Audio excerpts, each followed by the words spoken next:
Hey guys, Andy Tran here with the InnerBark Outdoors channel, and in this video I wanted to go over a little thing called axe safety. Axe safety is pretty important, especially now that it's kind of firewood processing season. And this is more of a PSA. A couple years back I decided that I would violate the first rule in axe safety, and I totally messed my knee up. So I'm going to show that here in a second. My apologies for it being a little bit graphic, but I did feel that it was important to show that just a little bit of a nick with an axe can do significant damage to a human body. So in this video, I'm going to go over some techniques and some rules that you can kind of go by and hopefully process a lot of firewood nice and safe. Let's start off this video with a few do's and don'ts. Do use the right axe for the job, and be sure to inspect it before use. Be sure to keep it sharp and always use a good backstop. Don't use an axe when you have a poor stance or footing. Avoid using the axe while you're tired or in low light. And generally speaking, try not to hit yourself with the axe. For your safety and the safety of people around you, be sure to start out with a blood circle. Grab the axe by the head and extend your arm. The blood circle goes around you 360 degrees. But I take this a step further and actually go into more like a blood sphere, taking into account things that are above your head. It's also worth noting that the most dangerous place to be is in front or behind the person handling the axe, just in case the head separates or the operator loses their grip. Most importantly, you want to keep kids and dogs away. Young kids and dogs tend to not understand what the concept is, so it's important to make sure that they're safe. I like to start by cutting my wood into manageable rounds. With flat tops, it helps keep the axe from deflecting. And generally speaking, the shorter the rounds, the easier it is to split. Whether you're using an electric saw or a gas saw, be sure to use the proper protective equipment in order to save your eyes and your limbs.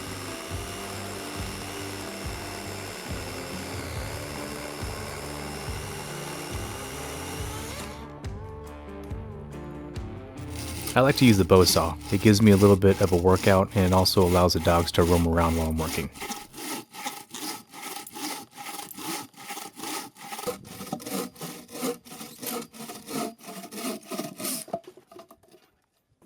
The support logs have a V-notch cut out of it.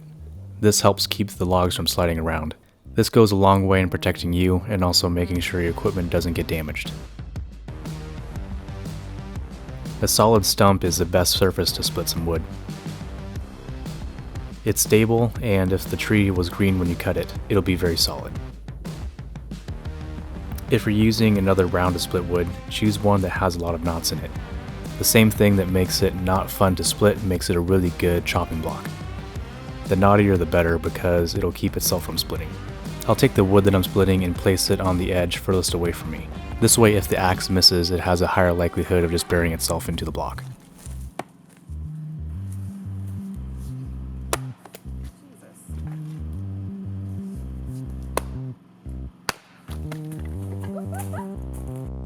To make your job a whole lot easier, take a second and read the actual log. The natural crack in the wood is a weak point for a split to occur, so use it to your advantage. With a little bit of technique, a felling axe can be an effective splitter. This technique multiplies the splitting force, and it also keeps the edge sharp, all the while prolonging the life of your splitting block. So as the axe goes into the wood, and you'll feel the hit, you'll take the head and you'll just go to either side. And what that does is it widens this wedge and splits everything. Pretty handy.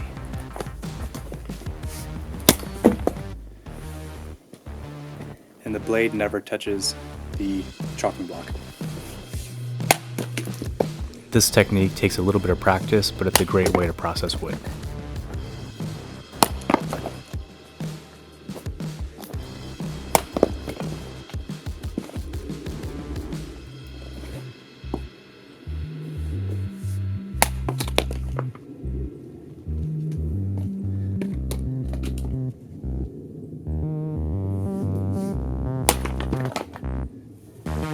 Uneven wood that doesn't stand by itself can be laid on its side. Shorter pieces tend to work better for this technique, and all it requires is just a little bit of aim.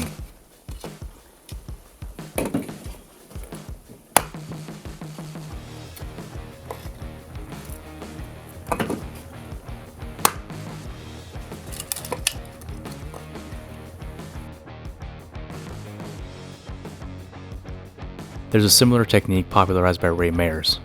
It works well when using a horizontal log as a splitting block, like when you're out in the wilderness, for example. Since you're holding the piece with your support hand, the wood's not going to start flying around.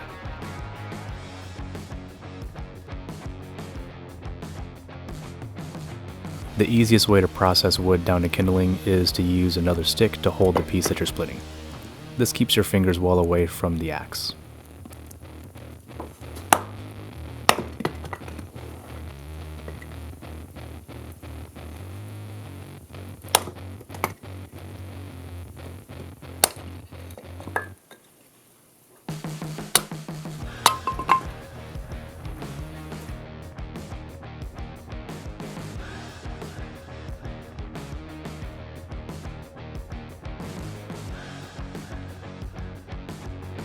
And when limbing a tree, it's a good practice to keep the trunk between you and the limbs that you're lopping off.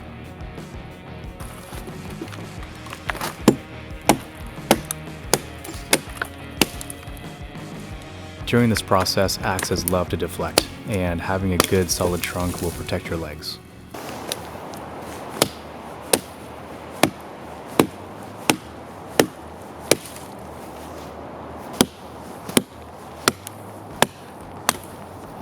That's resiny. And sometimes the wood just doesn't want to split.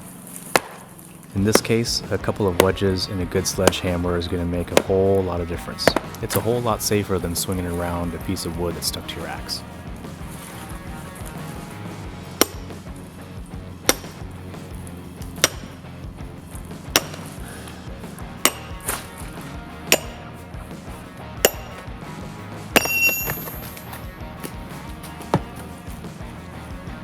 And if you have one wedge, it's a good idea to have two. That way, if your first wedge is stuck, you can get it out with the second one.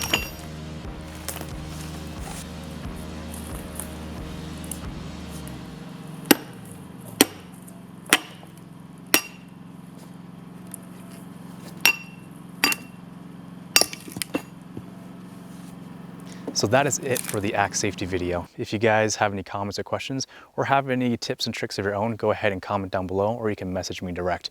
If you guys enjoyed the video, please like, share, and subscribe, and also check out my Facebook page, Instagram, and other social media. It really helps you know these are the kind of videos you want to see. But as always, take care out there. Bye.